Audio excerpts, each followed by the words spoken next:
Firman Tuhan bagi kita pada saat ini diambil dari Yohanes pasal 20 ayat 19 sampai ayat 31.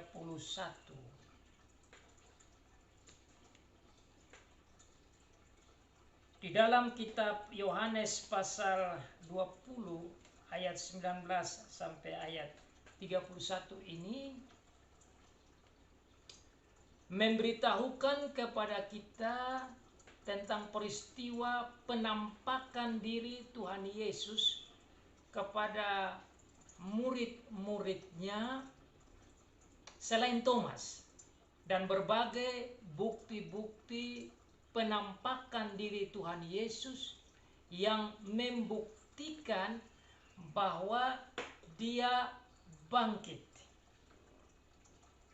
Kita belajar tentang the proof of His resurrection, the benefit of His resurrection, and the goal of His resurrection.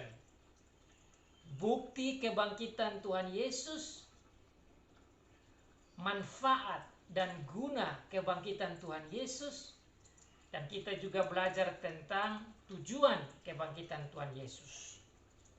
Tentang penampakan diri Tuhan Yesus yang lain yang disampaikan oleh Yohanes. Di dalam bacaan kita ada 2 kali penampakan. Yang pertama terjadi di hari pertama, hari Minggu, yaitu kepada murid-murid Tuhan Yesus tanpa Thomas.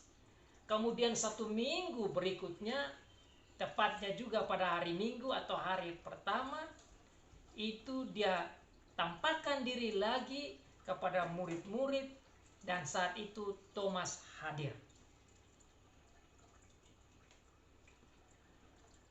Di dalam pengajaran firman Tuhan pada hari ini,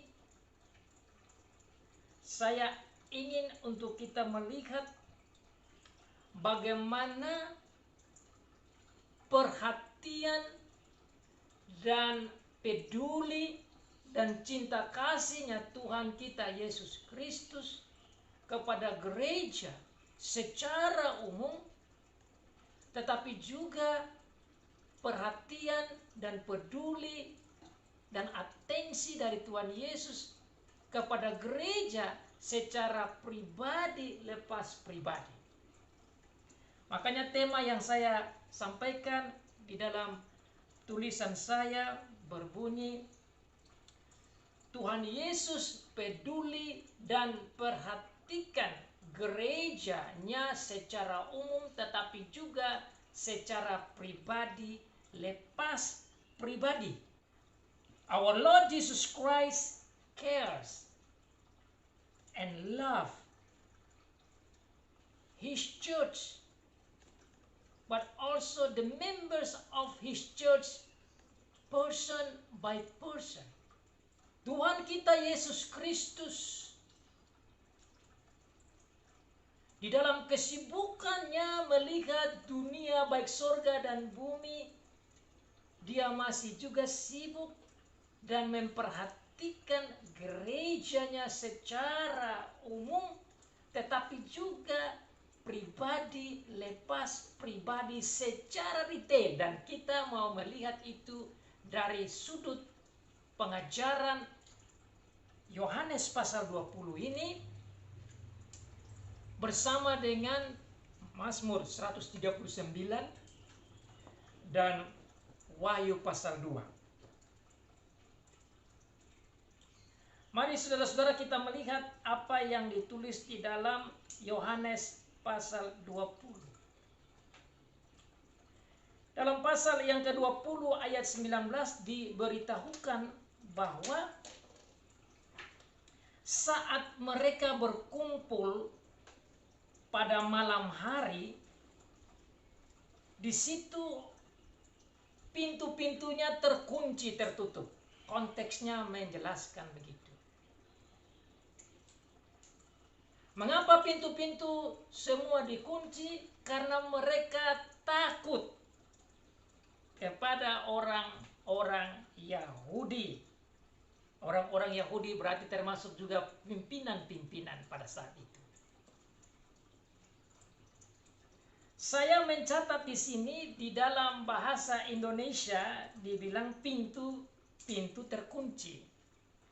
Tapi di dalam bahasa Inggris dia bilang the doors locked. Orang-orang pada saat itu, murid-murid pada saat itu melock down dirinya karena takut pada orang-orang Yahudi. Bukan takut pada orang-orang Yahudi, tapi kita takut pada percikan kecil.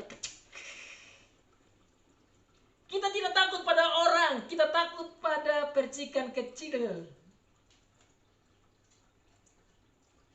Dan oleh karena percikan kecil yang namanya droplets itu, bagaimanapun juga perasaannya sama, yaitu takut.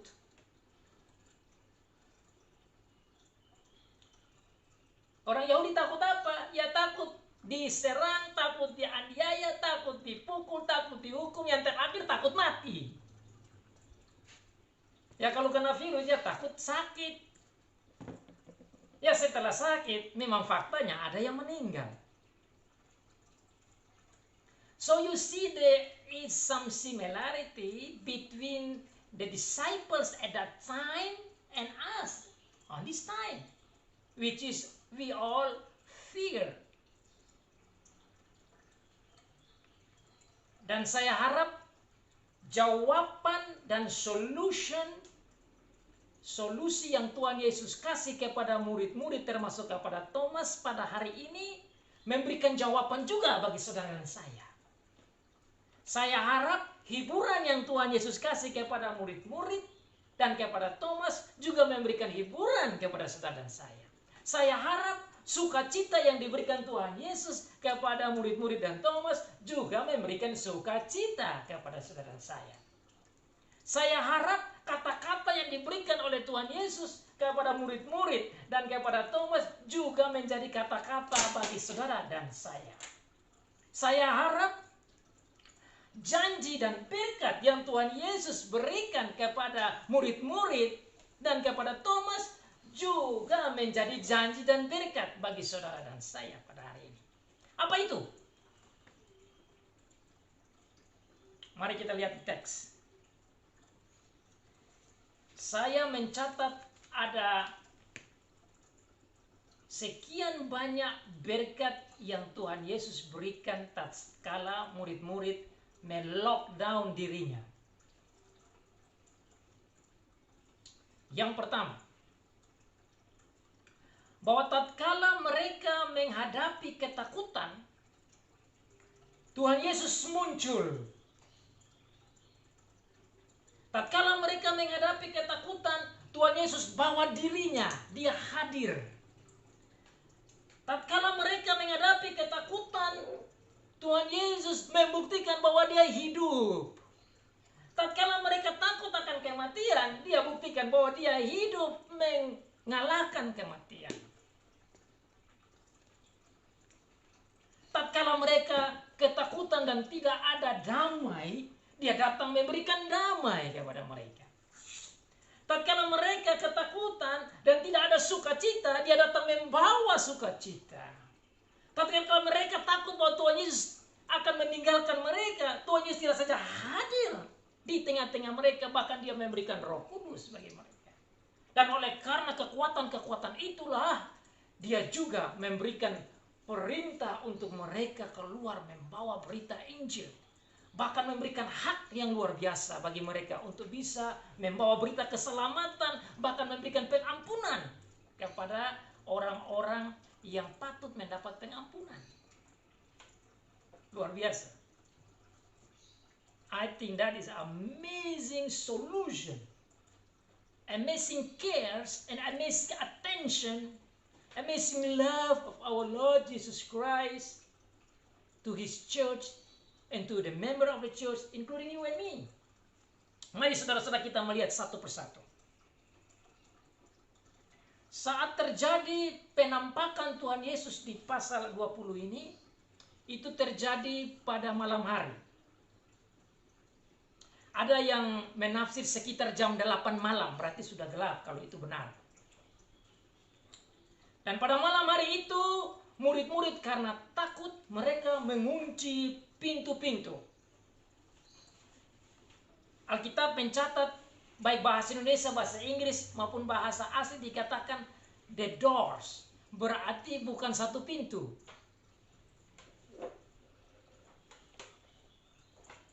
Berarti lebih dari satu pintu. Itu berarti semua pintu-pintunya itu dikunci. Kata semua pintu-pintu dikunci menunjukkan betapa mereka takut. Betapa mereka mengunci dirinya. Kalau bahasa Inggris, mereka betul-betul lockdown, betul-betul. Supaya jangan ada orang masuk. Jangan ada orang masuk. Jadi saudara-saudara, ini yang dimaksudkan dengan lockdown. They lock themselves inside. And all the doors are locked. Not only closed, but locked. Jadi bukan saja ditutup, tapi dikunci. Di sini menggambarkan betapa dalamnya ketakutan murid-murid terhadap orang-orang Yahudi. Pintu-pintu rumah dikunci. Berarti saudara bisa bayangkan ketakutan mereka, kekhawatiran mereka terhadap orang-orang yang akan datang membahayakan mereka, yaitu pimpinan-pimpinan Yahudi. So they were so afraid to the Jews, including the leaders of the Jews.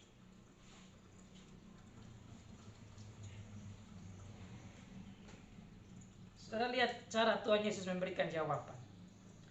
Ketika hari sudah malam pada hari pertama minggu itu, berkumpullah murid-murid Yesus di satu tempat dengan pintu-pintu yang terkunci, karena mereka takut kepada orang-orang Yahudi.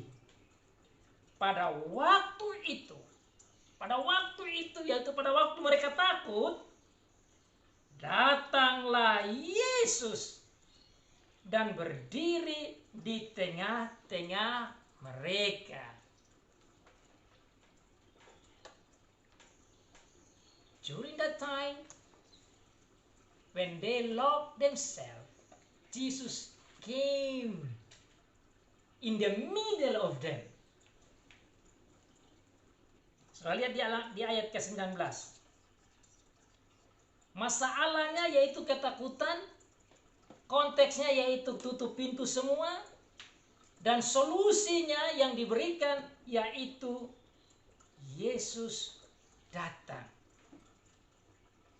Jesus came. He is not only came, but it says he came and stood in the middle of them. That's beautiful. He's not only come and stood far away, maybe in the kitchen or maybe in the place in their living room or maybe only in the bedrooms. Dia bukan datang dan dia datang hadir di kamar tidur atau di dapur atau di belakang halaman. Saudara lihat di sana. Luar biasa. Alkitab mencatat jawaban, hiburan, solusi kepada masalah, the real problem of the disciples. Masalah besar yaitu mereka takut sendiri, takut dihukum, takut mati, takut dapat susah dari orang Yahudi. Tuhan Yesus datang. Wow. Ini yang saya maksudkan saudara-saudara, ada perhatian, ada care, ada peduli, ada cinta kasih dari Tuhan kita Yesus Kristus kepada disciples. Disciple itu siapa? Disciple inilah yang akan membangun gereja Tuhan.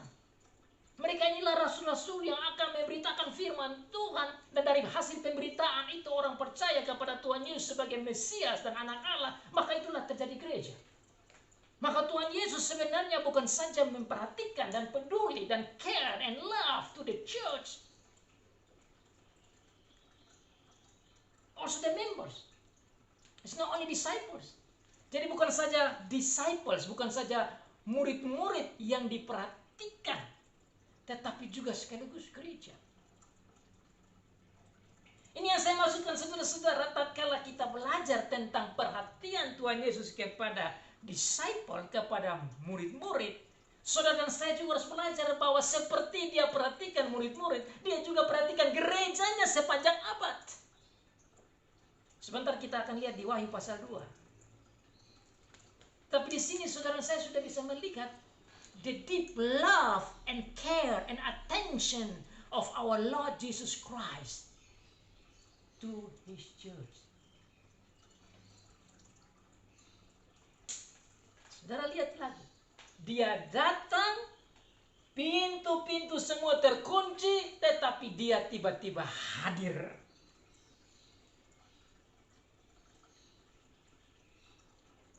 How could that possible? Because He is powerful. Karena dia berkuasa, itu yang kita dengar minggu lalu. Karena dia berkuasa, maka dia bisa saja muncul begitu meskipun pintu-pintu terkunci. Even though all the doors were locked, He suddenly came. Oh saudara dan saya, kita ada dalam masa lockdown. Bisakah dia hadir? Oh bisa. Kalau dia bisa hadir pada saat itu, dia juga bisa hadir pada saat ini. Dan ini penting saudara-saudara. Karena tatkala masalah datang, orang lupa bahwa ada juru selamat yang luar biasa. Kita yang percaya bisa saja terganggu dan kita lupa akan kehebatan dan kemahakuasaannya Tuhan Yesus. Kehebatannya Tuhan Yesus. Maka ini penting saudara-saudara. This is very important. Because when you have the problems, sometimes your God and your Savior become small and the problems becomes bigger. Ketakutan dari murid-murid itu menjadi besar. Dan Tuhan Yesus mau merubah pemahaman pikiran mereka bahwa seharusnya jangan takut. Karena saya hidup, karena saya berkuasa, karena saya ada. Tiba-tiba saja dia muncul di tengah-tengah mereka. Dengan munculnya di tengah-tengah mereka, menunjukkan kemahakuasaannya dan kehebatannya dan kekuasaannya dan powerfulnya dan kasihnya dan perhatiannya bagi murid-murid Tuhan yang akan menjadi pembawa berita sukacita, yaitu Injil. Dan dia datang, dikatakan di sana tidak datang jauh, sembunyi atau di kamar khusus. Dia datang in the middle, among them. Why? Kenapa dia harus datang di tengah-tengah?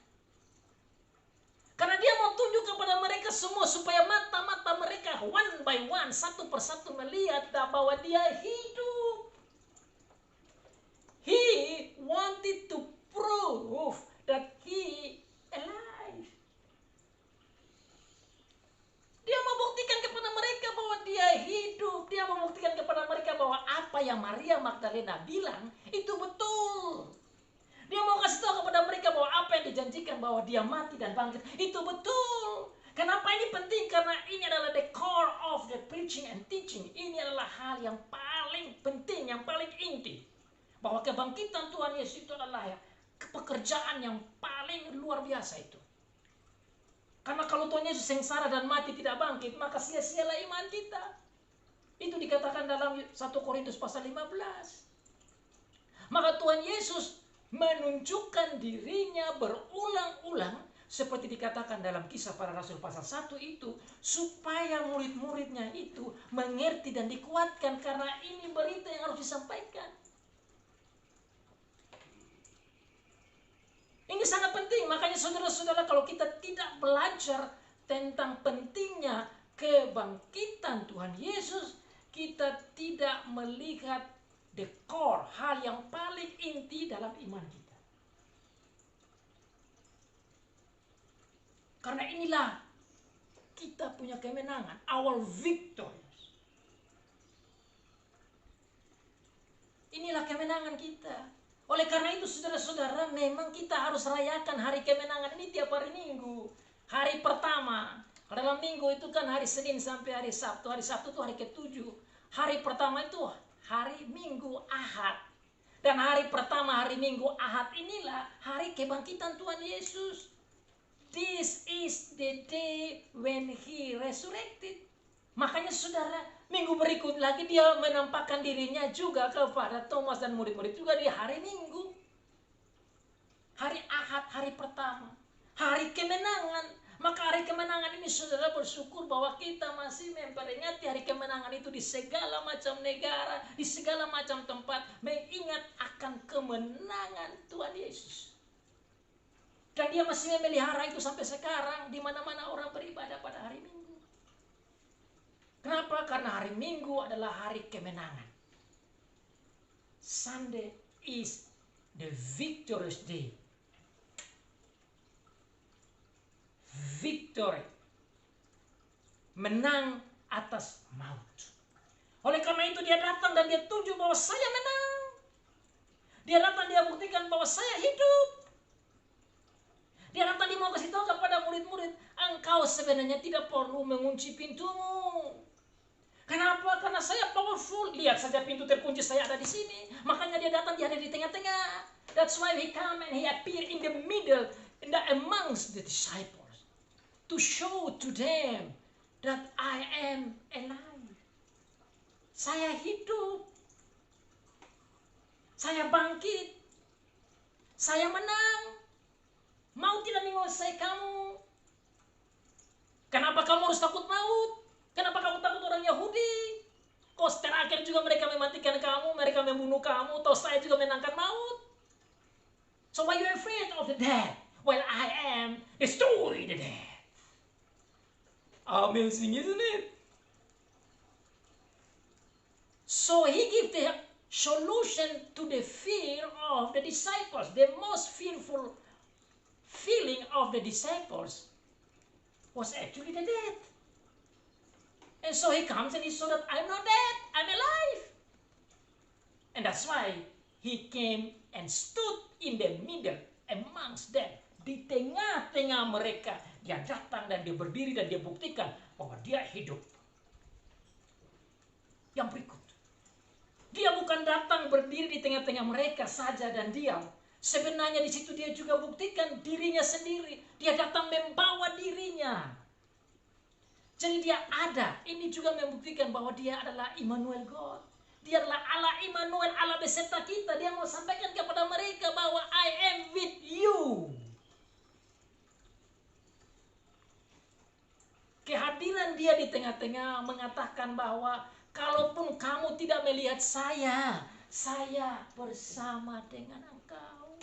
Even though I am not seeing by yourself, I am among you. Makanya saudara lihat di dalam ayat yang ke-29, dia omong dengan Thomas. Thomas takut, terus Thomas tidak mau percaya. Kemudian setelah Thomas melihat dia bilang diberkati. Makarios. Diberkati bagi orang yang tidak melihat tapi percaya.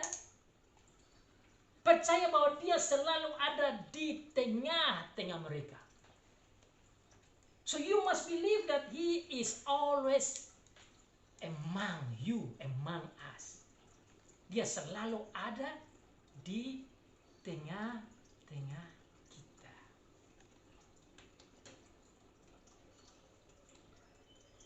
Selanjutnya, tatkala dia hadir, dia tidak hadir diam.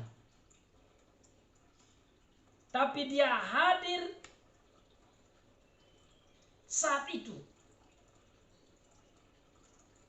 Dan dia berkata, damai sejahtera bagi kamu. Ini menurut saya luar biasa. Dia tidak datang saja dan menunjukkan dirinya, tapi dia datang dan membawa hasil karyanya, yaitu damai.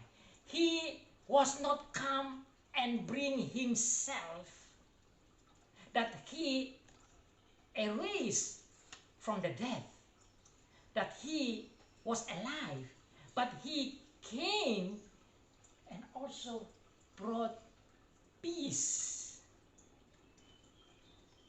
Kata peace itu luar biasa. Lihat di sana. Dan berkata, damai sejahtera bagi kamu.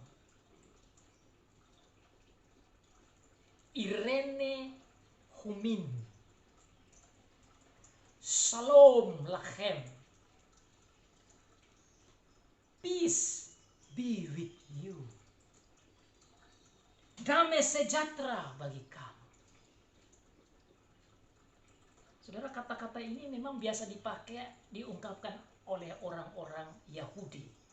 Tatkala mereka bertemu, mereka bilang shalom. Tapi saudara, kata shalom ini yang juga kita sering ungkapkan satu sama yang lain, itu maknanya itu lebih dari hanya sebuah ungkapan salam. Dan hari ini saya mau sampaikan kepada saudara-saudara untuk kita melihat the meaning of shalom that our Lord Jesus Christ give. Arti shalom yang Tuhan Yesus kasih kepada murid-murid sekaligus kepada kita. Saudara lihat di sini, dia memberikan kata shalom ini tatkala mereka dalam keadaan ketakutan. Dia memberikan kata statement shalom ini tatkala mereka takut pada kematian. Jadi saudara, kalau kita katakan shalom, mengingat apa akan kata-kata Tuhan Yesus shalom, itu bukan saja greetings. Itu bukan saja salam. Karena arti shalom itu lebih dalam dari hanya greetings. The meaning of shalom has deeper meaning than only a greeting. Why? Because shalom yang dia ungkapkan di sini, dia mau kasih tahu bahwa dia telah mengerjakan pekerjaan yang menghasilkan shalom itu. Dialah shalom.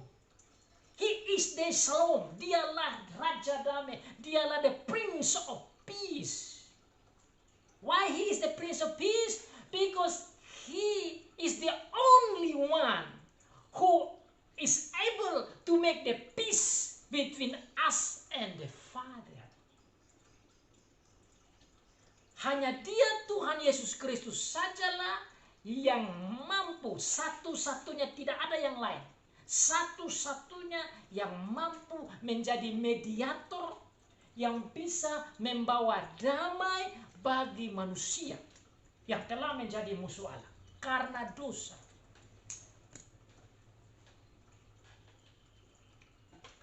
Makanya saudara ingat apa yang terjadi di perjanjian lama tatkala Adam dan Hawa makan buah yang dilarang Tuhan Allah bilang, kamu mati.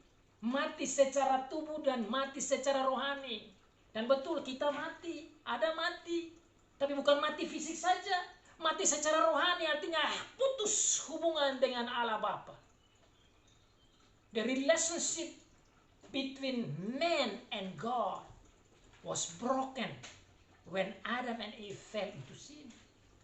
Waktu mereka jatuh dalam dosa, hubungan dengan Bapa putus karena dosa.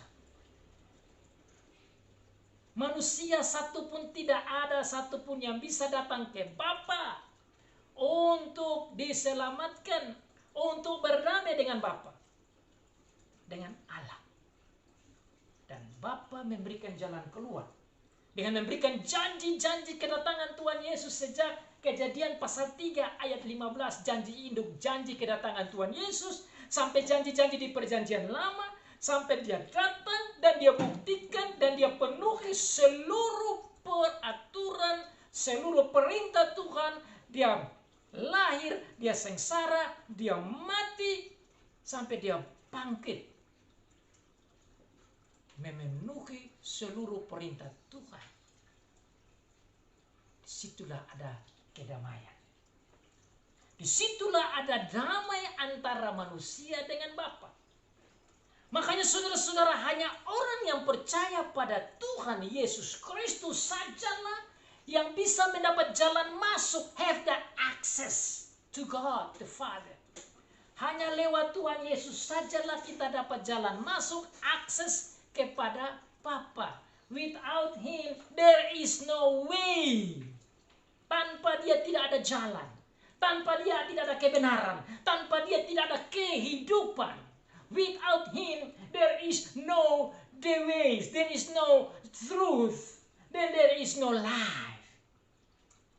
And that's why He said, I am the way and the truth and the life. Makanya Dia bilang apa saudara-saudara, dalam Yohanes 14? Akulah jalan dan kebenaran dan hidup. Kenapa Dia adalah jalan? Karena lewat Dia sajalah ada kedamaian. Kenapa Dia adalah kebenaran? Karena lewat Dia punya kebenarannya kita dapat kedamaian dengan Bapa. Kenapa Dia ada kehidupan? Karena lewat Dialah kita dapat hidup damai dengan Bapa. Oleh karena kedamaian yang Dia kerjakan, itulah saudara dan saya yang percaya pada Dia itu mendapat kedamaian dengan Bapa di surga. Oleh karena Tuhan Yesus sajalah kita dapat relasi yang baik. Hubungan kita dengan Bapa di surga menjadi baik. Menjadi damai. Karena Tuhan Yesus. Karena kematiannya. Dan karena kebangkitannya itu. Makanya Dia harus datang dan tunjuk. Dan Dia beritahukan bahwa sayalah yang bawa damai itu. Makanya saudara-saudara dikatakan dalam firman Tuhan bahwa kita adalah pembawa berita damai. Makanya saudara-saudara, di setiap greetings dalam gereja, setiap salam yang diberikan oleh gereja, selalu ada kata damai. Bapa memberikan damai. Damai sejahtera dari Allah Bapa dan dari Tuhan Yesus Kristus dan dari Roh Kudus. Itu apa? Itu hanya mau berbicara tentang damai yang Tuhan Yesus kerja. Dan damai ini tidak bisa dibeli dengan uang. Dan damai ini tidak bisa dibeli dengan perbuatan baik. Damai ini tidak bisa dibeli dengan satu apapun. Damai itu hanya bisa dapat dengan percaya saja bahwa Dia adalah Mesias, anak Allah yang hidup. Hanya menerima Dia sebagai juru selamat saja. Itulah yang memberikan kepada kita the everlasting peace. Damai selama-lamanya.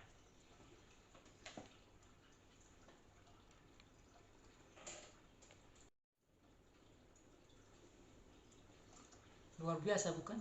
Makanya saudara kalau didengar di gereja, tatkala dikatakan oleh hamba Tuhan, salam dari Tuhan, kasih karunia dan damai sejahtera dari Allah Bapa, dari Anak dan dari Roh Kudus, itu berbicara tentang damai yang Tuhan Yesus buat. Itu merupakan berita gospel kepada jemaat, supaya sebelum memulai gereja, hai jemaat, lihatlah damai ini, lihatlah berita Injil ini, lihatlah karya keselamatan yang membawa damai bagi kamu. Maka karena Tuhan Yesus itulah kamu bisa berdamai dengan saya. Karena pekerjaan anaknya Tuhan Yesus itu membawa damai. Saya bisa bertemu dengan kamu. Saya bisa beribadah. Saya bisa mendengar ibadahmu. Kamu bisa berbakti. You can do the worship service not because of your ability or your righteousness, but because of God accept you in Jesus Christ, because of His action. Die on the cross. Fulfill all the commands of God and you get the peace. Maka dapat dikasih damai. Maka di data dia bilang, damai bagimu, damai sejahtera bagimu.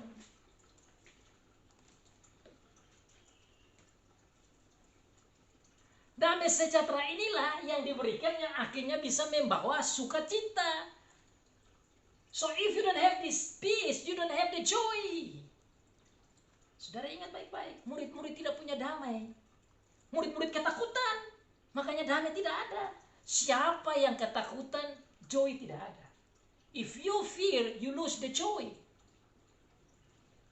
But when you have the peace, the joy will come along. Saat Anda mendapat damai, sukacita pun akan datang bersama. Saudara lihat di dalam ayat yang ke-20 dia bilang apa setelah dia menunjukkan tangannya dan lambungnya kepada mereka, kepada murid-murid itu. Bersukacita mereka. Mereka bersukacita.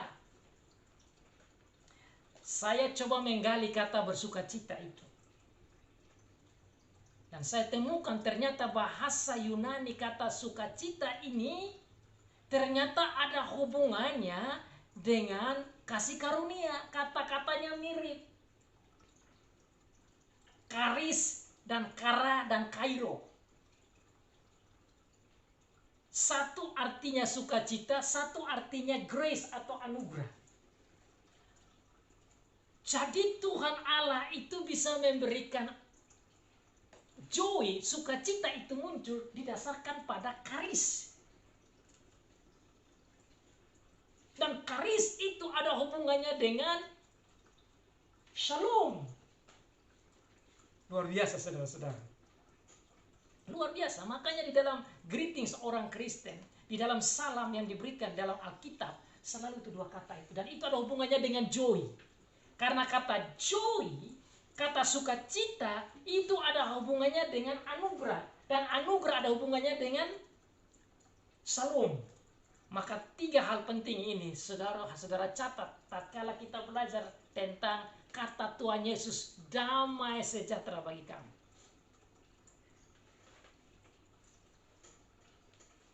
Damai sejahtera menimbulkan sukacita. Sukacita datang karena damai sejahtera datang karena karis. Karena ada anugerah. Maka ada tiga hal penting saudara bisa belajar dari sini. Karena anugerah Allah, karena kasih Allah memberikan Tuhan Yesus. Tuhan Yesus membuat kedamaian dan kedamaian membawa sukacita. Luar biasa bukan? Bahasa asli yang kita belajar selalu ada apa? Ada karis, ada kasih karunia membawa shalom. Shalom membawa kara. Saya lihat kara dan karis dekat. Karena anugerah ada damai, karena damai ada sukacita. Dan ini bukan saja kepada murid-murid, saudara-saudara. Murid-murid tidak saja menerima anugerah, tidak saja menerima damai, tapi juga menerima sukacita. Saudara, saya juga sama dalam saat lockdown ini. Ini yang saya maksudkan. The care of our Lord Jesus Christ during this lockdown COVID-19. During this time, saat ini, Allah datang dalam Tuhan Yesus lewat firman. Kasih karunia Allah dalam Tuhan Yesus, dia datang di dalam anugerah Allah membawa damai. Dan damai membawa saudara dan saya sukacita. Karis, shalom atau irene, dan kara, joy, sukacita. Luar biasa. Makanya saudara-saudara, saya aplikasikan hal ini. Tatkala kita lockdown, tatkala kita dikunci, saudara harus merenungkan akan karisnya Allah, akan anugerah Allah, akan grace Allah, dan saudara harus melihat akan the peace of God, akan damai dalam Tuhan Yesus. Dan saudara juga boleh menyaksikan dan menikmati the joy from Jesus, sukacita dalam Tuhan Yesus. Dengan demikian saudara-saudara, dengan hadirnya Tuhan Yesus, when He came and He stood among them, He also brought the grace and the peace and the joy. In the middle of them, when they were facing fearing, when they were afraid. Saat mereka takut, Tuhan di dalam anugerah Allah datang membawa damai dan membawa sukacita. Itulah dalamnya kasih, perhatian, dan attention dari Tuhan Yesus Kristus. Loh, tidak itu saja saudara-saudara, dalam ayat selanjutnya juga dikatakan bahwa setelah dia memberikan damai dan anugerah dan sukacita itu dia berikan, dengan dirinya sendiri dia berikan, Ayat yang ke-22 dikatakan bahwa dia juga memberikan rohnya. Look at that. He was not only giving himself, but he also give his spirit. Ayat 22. Dan sesudah berkata demikian, ia menghembusi mereka dan berkata, terimalah Roh Kudus. I think this is amazing.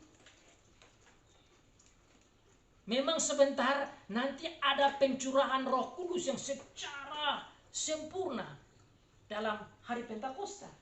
Tapi sebelum itu dia sudah mengembuskan Roh Kudus bagi mereka. Kepada murid-muridnya yang akan menjadi pemberita-pemberita, yang akan menolong mereka, yang akan menghibur mereka, yang mengingat mereka dalam memberitakan Injil dan lain sebagainya. Ini penting bagi murid-murid. Murid-murid membutuhkan kehadiran Tuhan Yesus. Murid-murid membutuhkan bukti kemenangan dan bukti kebangkitannya. Murid-murid membutuhkan melihat bahwa Tuhan Yesus betul-betul hidup.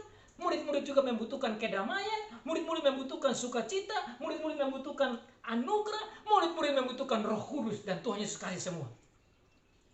So he gives everything, including the Holy Spirit. Nah, saudara pikir itu hanya untuk murid-murid saja. Saudara baca dalam 1 Korintus pasal 3 ayat 16. 1 Korintus pasal 6 ayat 19 dikatakan bahwa you are the temple of the Holy Spirit. Engkau adalah bait Roh Kudus. Jadi bukan murid-murid saja yang diperhatikan. Saudara dan saya juga diperhatikan. Sebagai pribadi lepas pribadi, gereja diperhatikan. Tuhan Yesus memberikan dirinya, damainya, sukacitanya, anugerahnya, tetapi juga Roh Kudus diberikan kepada gereja, dan bahkan person by person, member by member, satu persatu mendapat itu. Dan itulah yang membuat saudara dan saya beda. You and me are different from those who not believe, because you and me have Christ, have peace, have joy, and even have Holy Spirit. So now you have Jesus, you have Holy Spirit, of course you have the Father. Saudara dan saya menjadi beda karena saudara dan saya, engkau punya Bapa, Anak, dan Roh Kudus. Engkau punya anugerah, engkau punya damai, engkau punya sukacita. Apalagi? What else want you want to ask? Apalagi yang saudara perlu, apalagi yang saudara mau minta? Saudara, tidak ada lain kecuali saudara punya Bapa, saudara punya Anak Allah, dan saudara punya Roh Kudus. Makanya Tuhan Yesus katakan di dalam ayat yang ke-21 tadi, dia bilang seperti Bapa utus aku utus kamu, aku kasih kamu Roh Kudus. Maka saudara lihat di sini sekali lagi, they have the Father, they have the Son of God, and they have the Holy Spirit. You and me too. Kita yang percaya itu punya Bapa, punya Anak, dan punya Roh Kudus. Nah, kalau saudara punya Bapa, saudara punya Anak, saudara punya Roh Kudus, saudara punya Allah Tritunggal, is always with you. Apalagi, bukankah ini yang harus menjadi kebanggaan saudara dan saya ini? Why you afraid of? Don't you have the joy? Don't you have the peace? When you hear this word of God. Saat saudara mendengar berita firman Tuhan ini, harusnya saudara dan saya bersukacita. Kita tidak sendiri, tapi kita ada Bapa, kita ada Tuhan Yesus, dan kita juga ada Roh Kudus yang ada di tengah-tengah kita, bahkan berdiam di dalam kita. He dwells inside us. Amazing, isn't it? When you think your father or your mother so strong or amazing, but your mother and your father will never be with you all the time, right? You think that you have a friend that's very strong and very capable, can do anything for you or amazing thing, but he is not with you all the time. You might have a big, strong man or friend that may be very strong or whatever power he has, but he will never be with you all the time. And I don't think he is able and powerful like your God. But you have God who is with you all the time, and his name is the Emmanuel God, who says that I am with you all the time forever. Dia selalu ada bersama dengan kita. Makanya saudara-saudara, bagi murid-murid saat ini, tatkala mereka melihat ini, mereka haruslah terangkat dan menjadi kuat dan menjadi berani. And go out and bring the gospel. They must go out and bring the gospel. Mereka harus keluar dan membawa berita Injil tentang Tuhan Yesus ini, bahwa dia memang mati tapi bangkit kembali. Dialah powerful, dialah yang membawa berita tentang sukacita, dialah yang membawa damai. Dan dia juga lah yang memberitahukan tentang the grace of God, tentang anugerah Allah. Berita tentang Tuhan Yesus ini harus dibawa, must be spread out all over the world. Makanya saudara lihat di dalam ayat yang ke-23, you see in verse 23, jikalau kamu mengampuni dosa orang, dosanya diampuni. Dan jikalau kamu menyatakan dosa orang, tetap ada dosanya, tetap ada. Ini apa maksudnya?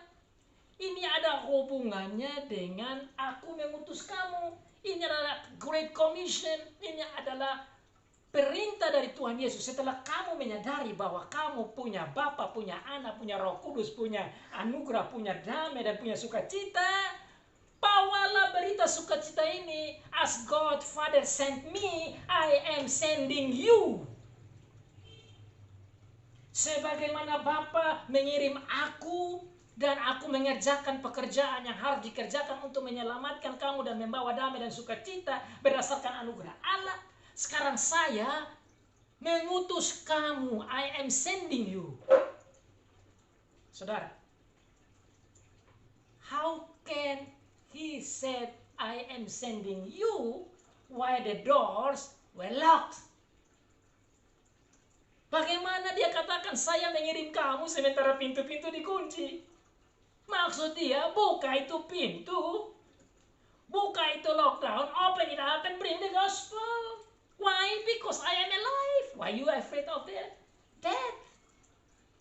Why you afraid of the Jews? The gospel must be spread it out. Itu maksud Tuhan Yesus. Dengan hadirnya dia, dengan memberikan dirinya, dengan memberikan Roh Kudus, dengan memberikan damai dan memberikan sukacita, dia mau supaya mereka keluar dan membawa berita sukacita, berita damai ini. Saudara dan saya, kita kan lockdown, tapi lockdown kita kan tidak kunci seperti mereka. Kita tidak terkunci. Kenapa? Karena ada banyak cara yang kita bisa membawa berita sukacita ini dengan berbagai macam cara. Caranya apa? Kita di lockdown begini, masih ada cara yang lain kita membawa firman Tuhan dengan luar biasa. Kita bisa membawa firman secara online service seperti begini. Ini cara. Kita bisa kasih naik firman Tuhan di dalam YouTube, di dalam FB kita, di dalam Instagram kita. Kita bawa berita ini tanpa takut bahwa He is the only way. He is the only truth and the life. Dialah jalan dan kebenaran dan hidup. Itu yang harus kita spread out. Dan tatkala ini di spread out, dikatakan di sana kita dapat hak. Gereja dapat hak untuk mengampuni dan orang punya dosa diampuni. Maksudnya apa, saudara-saudara? Itu maksudnya kalau kita mengampuni orang sesuai dengan perintah Tuhan, dosanya juga diampuni karena cocok dengan maunya Tuhan. Bicara tentang pengampunan artinya bicara tentang keselamatan lewat gereja, pemberitaan gereja yang menyatakan tentang Tuhan Yesus. Orang yang mendengar firman tentang Tuhan Yesus dan percaya pada Tuhan Yesus, dosa-dosanya diampuni. Itulah berita Injil. So the gospel is talking about Jesus and His suffering and His resurrection and the forgiveness of sins. Itulah berita Injil. Berita Injil adalah berita yang menceritakan tentang sengsara dan mati dan bangkit dan pengampunan dosa. Di dalam Tuhan Yesus Kristus, menerima Dia sebagai Mesias, anak Allah yang hidup. Itu perhatian Tuhan Yesus bagi gereja secara menyeluruh. The attention and love and care of Jesus for all churches all over the world. But it's not only that. Bukan saja itu perhatiannya kepada gereja secara umum. Dia juga perhatikan kita person by person, one by one. Dan example of it is the next verse.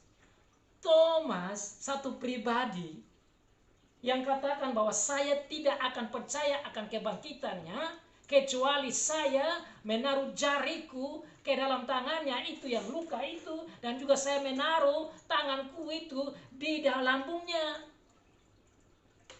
Setelah itu baru saya percaya. Kalau saya tidak lihat, saya tidak percaya. Tuhan Yesus di dalam kasih-Nya, Dia tidak melihat mereka secara umum bersama, tapi Dia juga perhatikan satu orang, Thomas. Next week He came. When they come together, be together again, Jesus appeared again. At this time He didn't talk to them all, but He only looked at Thomas and He addressed to Thomas directly. Pribadi. Dia lihat Thomas secara pribadi dan menyelesaikan masalah Thomas. He gave the solution to Thomas' problem. And He said, Thomas, bring your finger. Itu dia omong. Dalam bahasa aslinya begitu. Bring your finger. And put your hands. Give your hands and put it on my side. Thomas, ini tanganku, taruhlah jarimu dan tanganmu. Inilah aku. Thomas bilang, sebelum saya taruh dia datang dan dia bilang, ini, this is me, you put it. Anda mau bukti toh? Ini buktinya. Tuhan Yesus langsung kasih bukti kepada Thomas personal.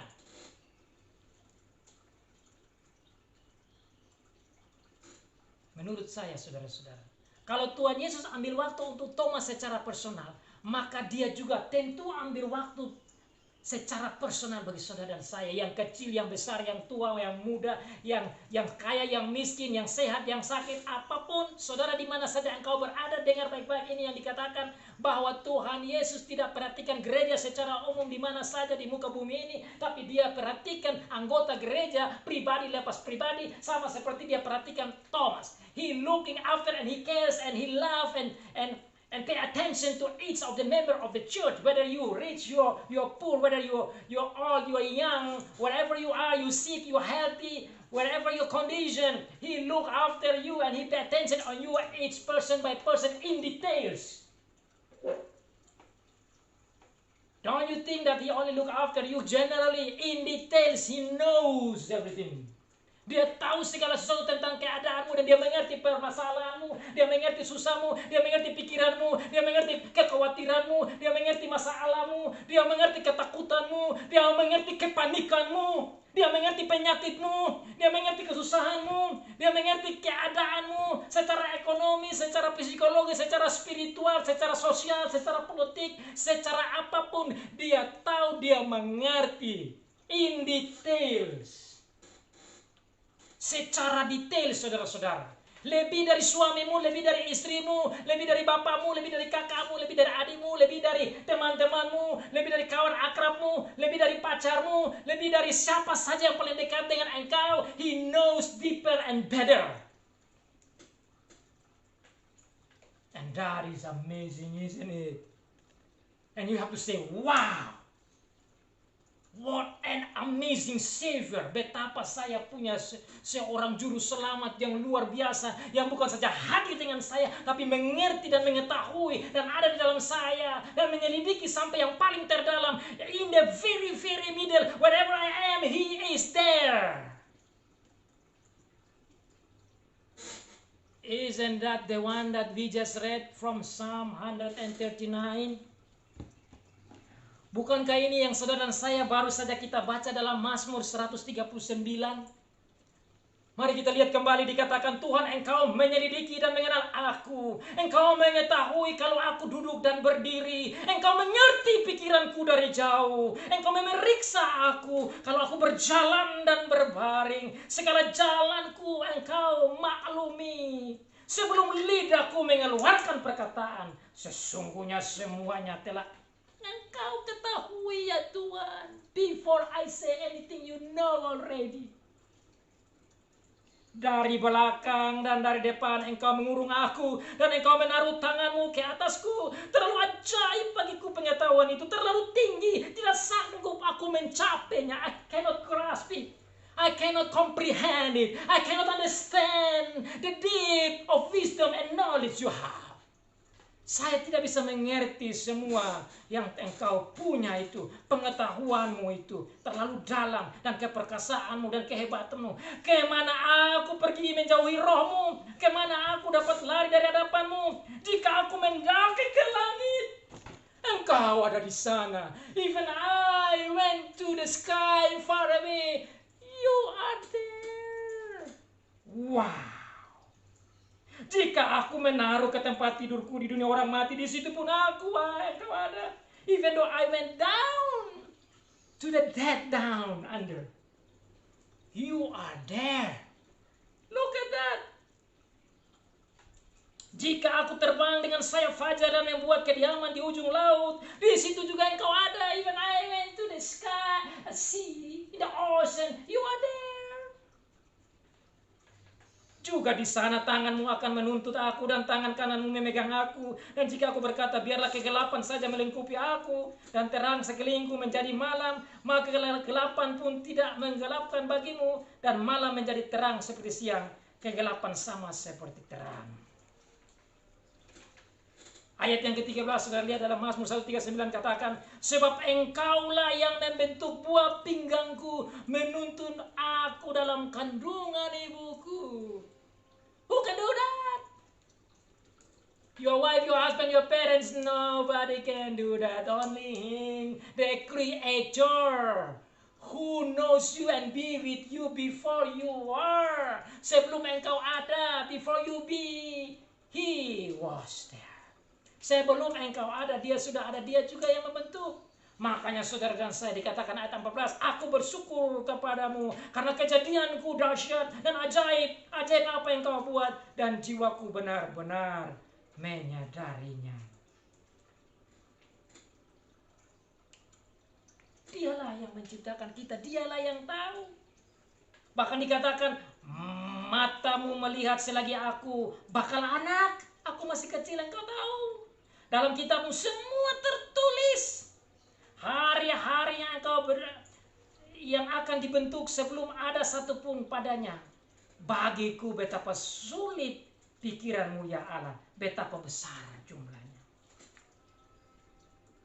You see, that's your God, that's your Savior. Itulah Allahmu, itulah juru selamat saudara dan saya. Tidak ada satu orang pun yang sama dengan Dia ini. Tidak ada satu. Tidak ada satu. Makanya saudara, tatkala kita belajar tentang attention and care and love of our Lord Jesus Christ to Thomas, and you understand, you and me too. Tatkala saudara belajar tentang perhatian daripada Tuhan Yesus kepada Thomas secara pribadi, maka saudara harus tahu bahwa bagi saudara dan saya juga sama. Kita juga sama. Kita diperhatikan oleh Tuhan Yesus secara detail, yang tahu semua itu. Kenapa Dia tahu? Karena Dia Allah. Why He knows this? Because He is God. And only God knows this. Oh, what's an amazing news. Betapa berita yang sangat luar biasa. Bahwa Dia mengetahui semua keadaan kita. Nah, kalau saya bicara tentang semua keadaan kita, apakah Dia tahu ini? Mazmur 139 sudah jelaskan kepada saudara dan saya. Yohanes pasal 20 menjelaskan kepada saudara dan saya bagaimana Dia mengetahui. Bagaimana Dia mengerti. Oh, bukan saja kepada Thomas yang Dia mengerti. Oh, bukan saja disciple yang Dia mengerti. Tapi juga gereja secara menyeluruh. Makanya saudara dalam Wahyu pasal 2 ayat 8-11 tadi berbicara tentang perhatian Dia kepada gereja yang ada di Smyrna. So you can see the church in Smyrna as well. He says to them, you know what I know, your persecution and your suffering and your poverty. I know that. And I know you're going to be persecuted. And I know some of you going to be sent to prison, which is going to die. But be faithful until death. Because I know and I am with you and I'm going to give you the victorious crown. Saya memberikan kepada kamu mahkota kemenangan. Saya berikan kepada kamu mahkota kemenangan bukan karena kamu punya hebat, tapi karena saya telah mati bagi kamu. Makanya kamu jangan takut akan pada kematian. Kamu tidak takut, jangan takut pada persecution. Tetapi maju dan setia. Karena saya menyertai kamu. Karena saya ada di dalam kamu. Karena sayalah anugerah Tuhan. Karena sayalah damai itu. Karena sayalah yang membawa sukacita. Itulah jawaban kepada Thomas. Dan saudara lihat di sana reaksi Thomas tatkala mendengar akan kata-kata Tuhan, tatkala Tuhan Yesus hadir, tatkala Tuhan Yesus menunjukkan dirinya. Apa yang Thomas katakan? Saudara lihat di sana, what did Thomas say to him after he proved himself that he is alive? Dia datang dan dia katakan damai sejahtera. Dan dia bilang kepada Thomas, turunkanlah jarimu di sini dan lihatlah tanganku, ulurkanlah tanganmu dan cucukkanlah dalam lambungku, dan janganlah engkau tidak percaya, melainkan percayalah. Don't you not believe, but now believe, Thomas. Dia kasih Thomas jalan keluar, supaya Thomas yang tidak percaya menjadi percaya. So Jesus himself saved his disciple. So, if you and me also, he wants to save you by preaching his gospel today. Wherever you are, if you don't believe in him, now you believe. And that's why he said, blessed are those who believe even though not seeing. Diberkati bagi orang yang meskipun tidak melihat tetapi percaya. Makarios. Diberkati. Siapa saja yang belum percaya kepada dia, saudara, meskipun saudara tidak lihat dia, tidak harus tuntut seperti Thomas melihat dia. Tapi dengan cerita tentang Thomas, saudara dan saya diminta untuk percaya kepada dia. Karena siapa yang percaya kepada dia, dia itulah yang diberkati. Dan siapa yang diberkati, dia itulah yang menerima hidup yang kekal. Itulah dalam ayat 31. Tetapi semua yang tercantum di sini telah dicatat supaya kamu percaya bahwa Yesuslah Mesias, Anak Allah, dan supaya kamu oleh imanmu memperoleh hidup dalam namanya. That you might believe.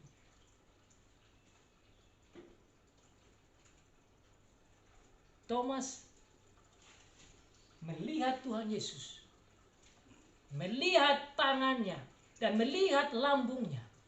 Apa reaksi Thomas setelah itu?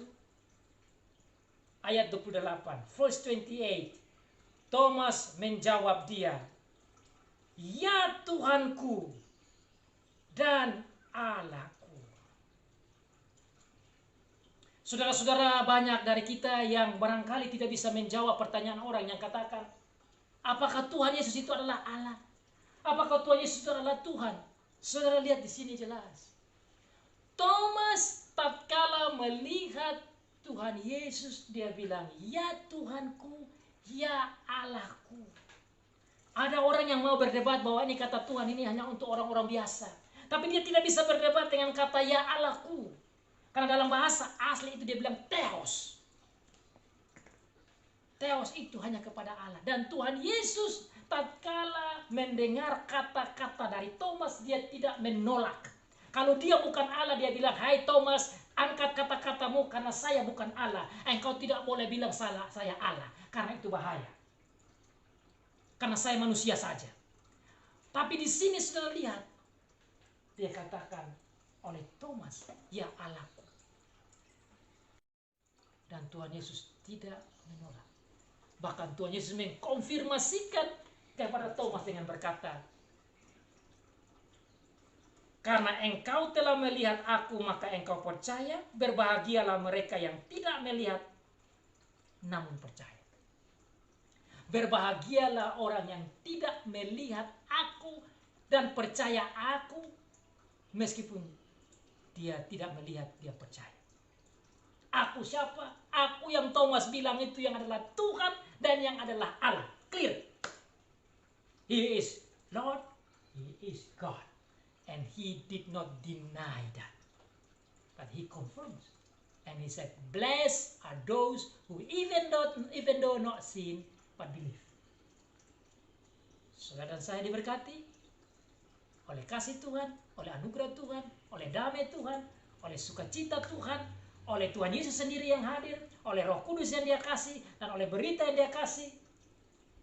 Ini berkat yang tidak bisa dihitung dengan apapun, dan tidak bisa diungkapkan dengan kata-kata, kecuali saudara dan saya bersukacita bahwa juru selamat saudara dan saya ini pay attention, perhatikan, dan perhatian, dan peduli, dan mencintai gerejanya secara luas. Tapi saudara pribadi lepas pribadi dipanggil untuk membawa berita ini seluas-luasnya lewat online, lewat apa saja kita bisa memberitakan berita Injil.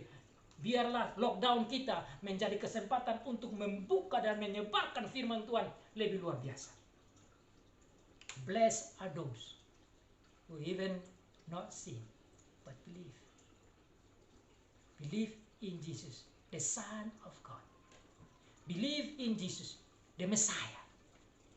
Believe in Jesus, who suffered and died and resurrected for our life. Believe that He appeared as a living Savior and God. Believe that He is God. Believe that He comes with the God's grace and God's peace and God's joy. Believe that He gives you the Holy Spirit. Believe that He is dwelling in you.